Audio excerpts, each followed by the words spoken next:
weapon supplies, agreements on the purchase of Ukrainian drones, and joint production. These topics will be discussed at the consultations of the Ukrainian technical negotiating team in Washington as early as today. Active negotiations with the United States will continue for the next 2 to 3 weeks. 4 agreements will be discussed. Official Kyiv wants to sign them with the United States in the near future. They include both military and economic components. Our special correspondent in Washington, Dmytro Onopchenko, will tell you more about the expected results. The Ukrainian Ministry of Defense has confirmed that, starting today, a domestic negotiation team led by Deputy Minister Serhiy Boiev is in Washington. And this is only part of the negotiations and only some of the negotiators, because over the next 2 or 3 weeks, they really want to discuss the details regarding the supply of American weapons, joint drone production with the Americans, and eventually the sale of drones to the United States or to global markets together with the US. They are also set to talk about a free trade agreement, as well as a document on security guarantees. Let's go through everything step by step. The negotiations will begin at the Pentagon, for now at a technical level, and here they want to sort out the issue of drones, because their production requires not only technology, but mostly investment. And they want to start forming the Ukrainian weapons request right now. How did this usually work? During Biden's administration, Kyiv, through the US Embassy's military attaché in Ukraine, would send in advance a list of weapons and ammunition that might be needed at the front, taking into account current tasks, problems, and challenges. After that, the Ukrainian Ministry of Defense and the Pentagon would communicate directly, because it was necessary to determine what was available in American military warehouses and what needed to be paid for and ordered from manufacturers right away. In the end, the president himself would personally give the go-ahead. Now the situation is different. Formally, purchases go through NATO, but Ukraine is aiming for a mega deal, a weapons contract worth $90 billion. So even though the payment for it will come from the Europeans, it's important to discuss directly the weapons deliveries and, most importantly, what Kyiv wants to see included in these supplies. And in fact, this is going to happen. Other areas, besides the military one, include negotiations on free trade between Ukraine and the United States. Such an arrangement really hasn't existed, even though the idea was first discussed back in 2021. The thing is, America is not a critically important trading partner for Ukraine. But what's much more important here is economic integration into the US market for Ukraine's largest manufacturers, those in the so-called top 10 in terms of technology. Fourth, and most importantly, Ukraine wants not just to receive clear security guarantees from America, but to make them legally binding so as not to repeat the story of the Budapest Memorandum. There is already a list of what Kyiv wants to receive from the White House as guarantees. I won't disclose the preliminary points on air right now, because a visit from 2 negotiators, Yermak and Umerov, is expected. And they will hold another discussion here in Washington specifically about concrete guarantees. So it's worth waiting for that. As for the timing, since a major visit by the Ukrainian government delegation led by the Prime Minister is tentatively planned for mid-October in Washington, it is logical to expect that this stage of technical consultations is also planned to be completed by around the middle of next month, at least tentatively. But it's important to note that, in parallel, work will also have to be done with Congress. Before going on air, I checked with several of the best law professors who specialize in international treaties and America's obligations. And they are absolutely unanimous. They say that if Ukraine wants a legal document, a document that will be binding, then after it is signed, it must be sent here to the Senate.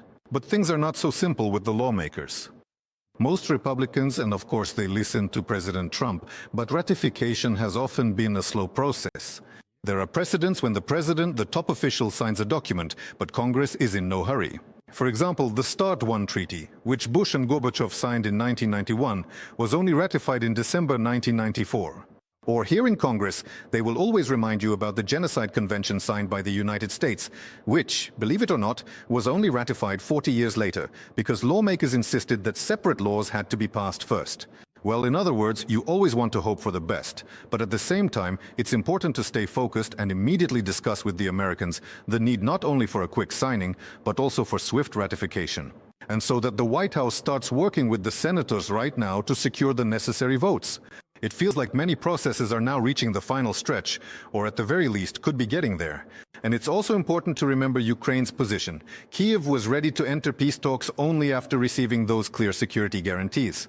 And that's why this gives us an understanding of the timeline for possible major negotiations.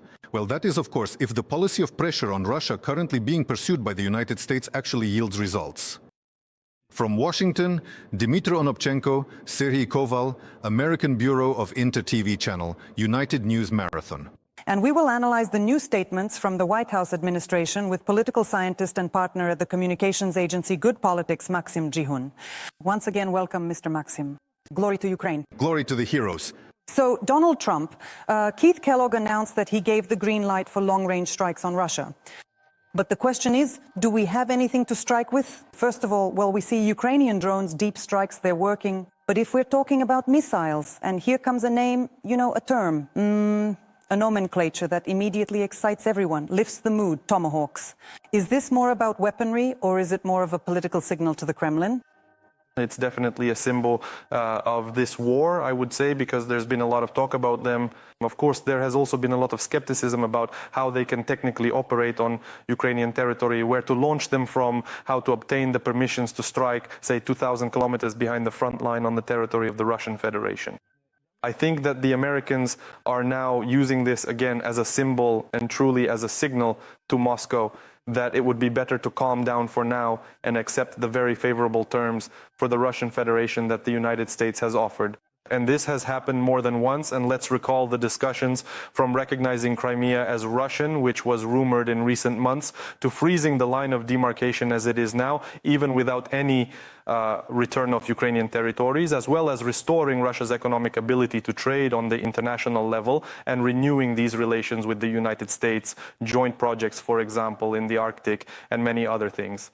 In other words, there was simply a huge flow of opportunities for the Russian Federation coming from the United States. It would seem that any reasonable person who sees what they have dragged their country into, and now we can see what is happening to Russia both economically and politically, and that Putin is surrounded by various restrictions from the International Criminal Court warrant to, let's say, being shunned by most countries in the world, would agree to these terms.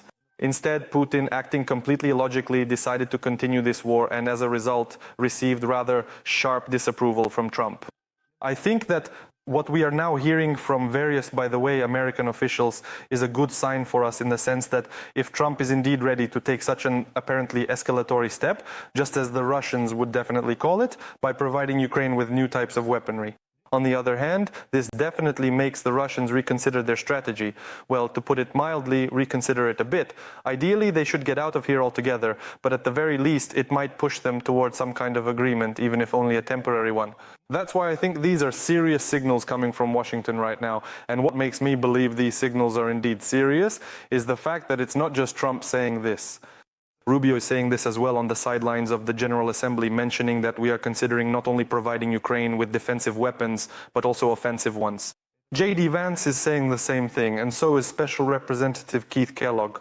And looking at the way this American administrative machine operates, people like this simply cannot be making such synchronized statements by coincidence. So this could either be a genuine attempt to provide Ukraine with these weapons or an effort to put pressure on Moscow by threatening what could happen if they still refuse to end the war.